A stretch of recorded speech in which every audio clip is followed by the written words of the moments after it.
Good morning! Maulang umaga po ng Tuesday. Ayan. Kita nyo ang kalsada, oh. Basang-basa. At makulimlim at maambon. So, nagdala tayo ng tayong kapote. May sombrero na.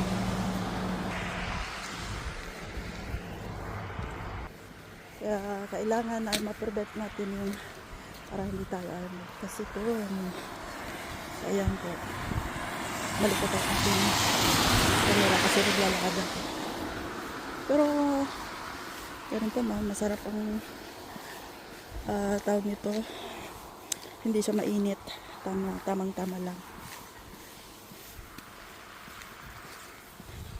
Kaya malapit lang naman dito yung pinapasukan ko sa ating kumpanya. Mga tao tulog pa. Makikita mo lang nasa labas yung mga papasok sa trabaho. Mga tubig. So and guys, thank you for watching. Have a nice day and God bless. Ingat po lagi tayo. Bye!